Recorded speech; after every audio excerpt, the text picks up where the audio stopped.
All right, fellas, today's workout was 2 hours long and only consisted of 3 exercises, but boy, oh boy, was the intensity up the wazoo. Kicking things off with below-the-knee rack pulls with the Elite FTS Monster mini bands doubled up. So I'm talking 700 pounds of tension below the knee, at least 800 at the top, freaking toasting those trapezius, you know what I'm saying? Check this out. Same methodology here with the Glute-ham raise. Strapping that sucker around the neck. Toasting those curvaceous, rotund hamstrings. Punching those glutes, getting fatigued. Dropping the band, turning into a biomechanical drop set for peak fatigue, peak freaking intensity, boys.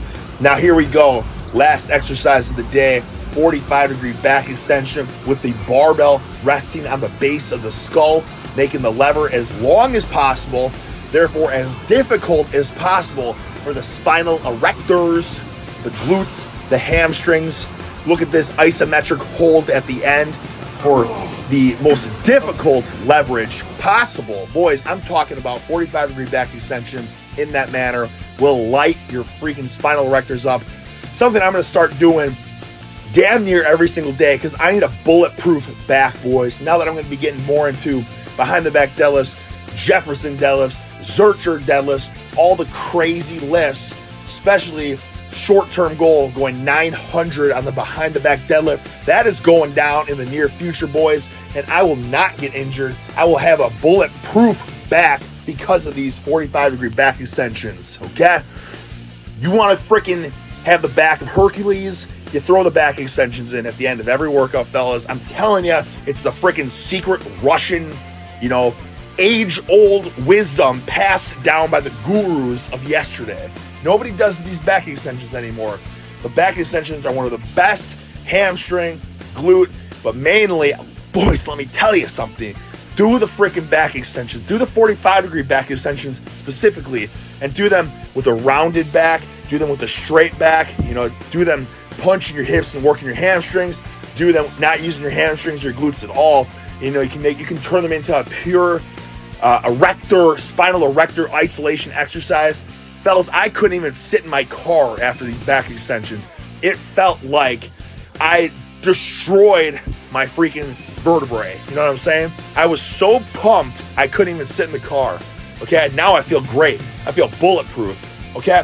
Tell me what other exercise you feel like that. You feel like you can't even sit down because your back is on fire. Nothing else does it like that.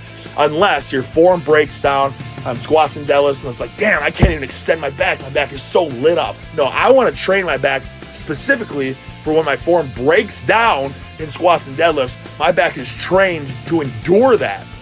My back is freaking trained for that. It's ready for that.